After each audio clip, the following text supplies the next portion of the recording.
If you're an African watching this, what if I told you you were not saved by the cross, the crescent, or the blood of Jesus?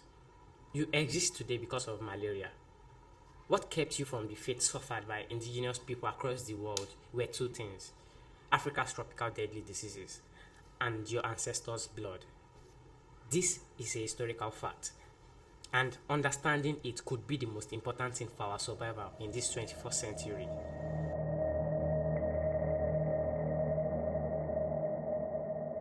Let's begin the story in 1492, when the Europeans started crossing the oceans. Ferdinand Magellan circumnavigated the world, as we were taught in secondary school. Columbus reached the New World. When he landed, the indigenous population of the Americas was around 100 million people.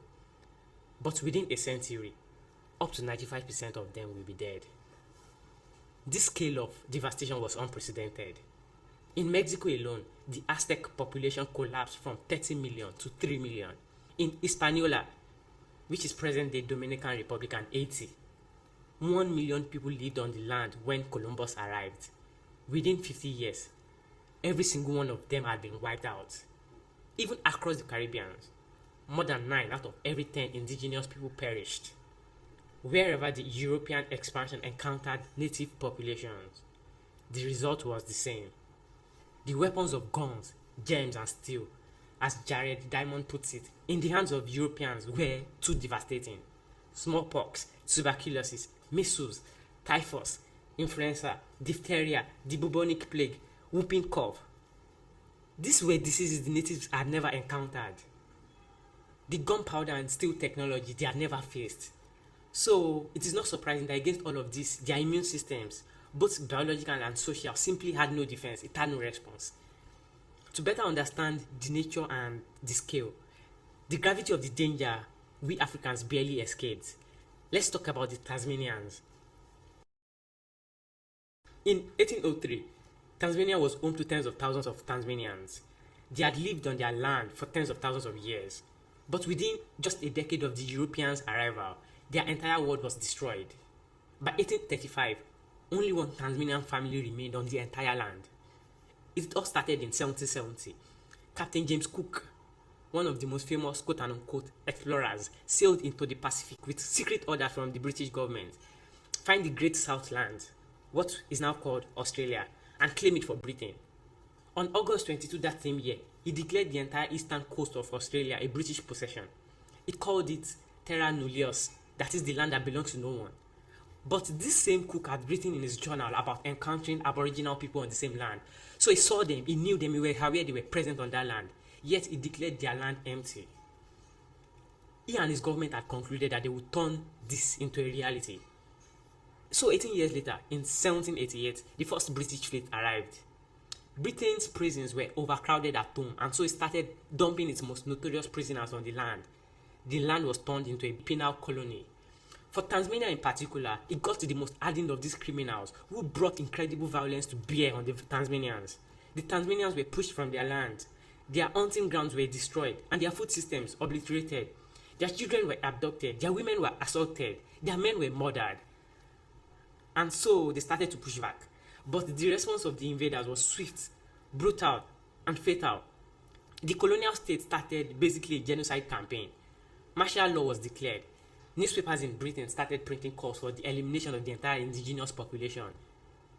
In October 1830, over 2,000 settlers were conscripted into a militia, and they marched across the island to capture and kill every remaining Tasmanian. That was the objective. Those who survived this experience were incarcerated in camps where all but 47 died within the following 12 years. These were people with the same skin color as you, and they were hunted to extinction in just a single generation. Let that sink in. The Tasmanians were here on their land for 65,000 years. 65,000 years. They survived ice ages, climate changes, rising seas, and the isolation that followed.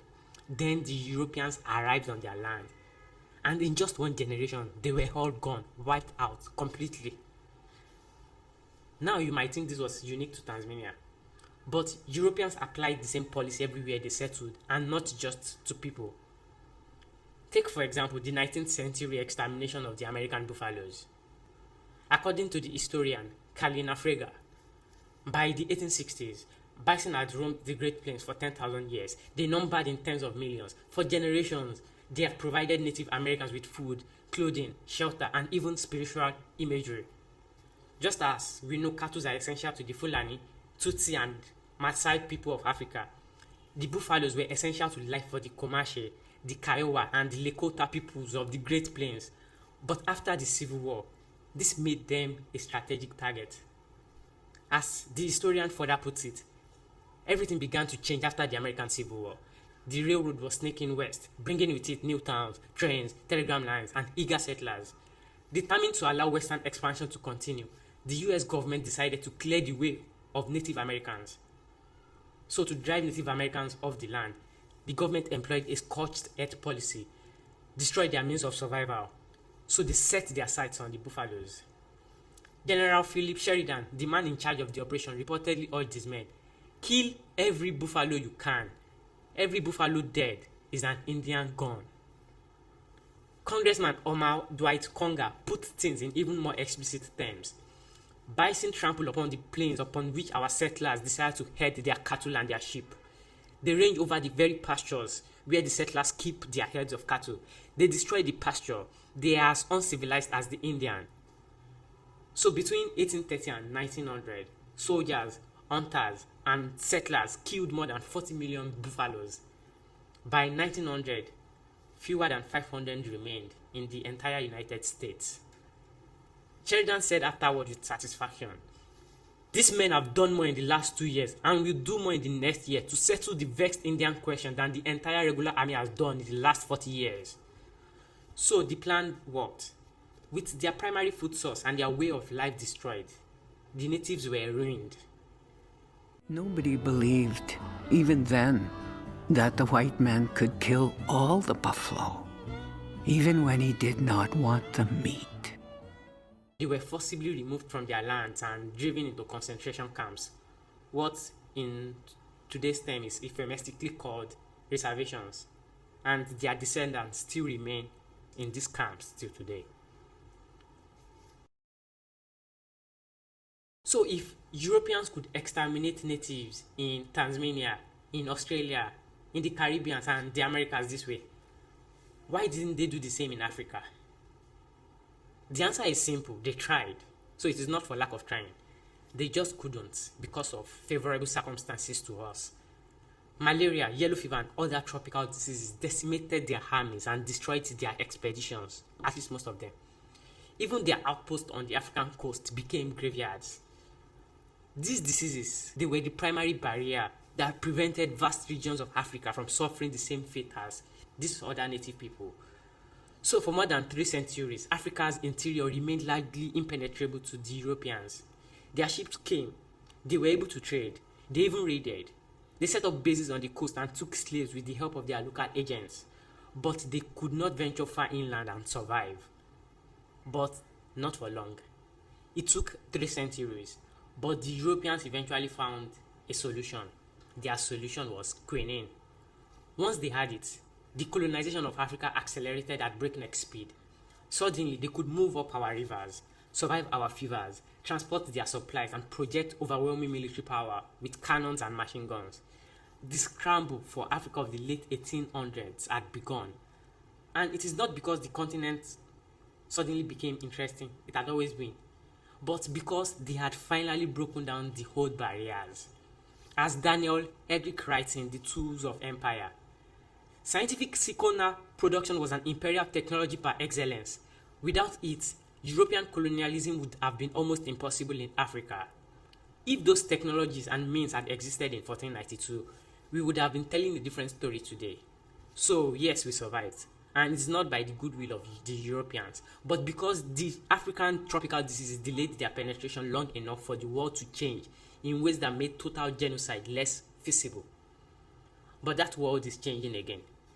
I think it's a much more appropriate name, especially in light of where the world is right now. Today, we face far more dangerous threats than our ancestors have ever faced. The malaria and other tropical diseases that once protected us are now being systematically eradicated. That sounds like pure progress, right? Yet, at the same time, the Bill and Melinda Gates Foundation are funding projects to genetically modify the mosquitoes themselves. After everything we have learned about how these diseases saved us from extinction, can we really trust these interventions? Think about what is happening right now. Powerful tools like CRISPR can now rewrite the genetic code of any living thing. Climate engineering projects are already reshaping entire ecosystems. Our forests, the rainfall, our temperature, our weather. Over our heads, foreign drones, UAVs and satellites track every inch of our land in real time. AI systems and supercomputers and even quantum computers are getting more powerful every day. And in secret laboratories across the world, dangerous biological weapons are being engineered that, if they ever get unleashed, could wipe out everyone on this continent.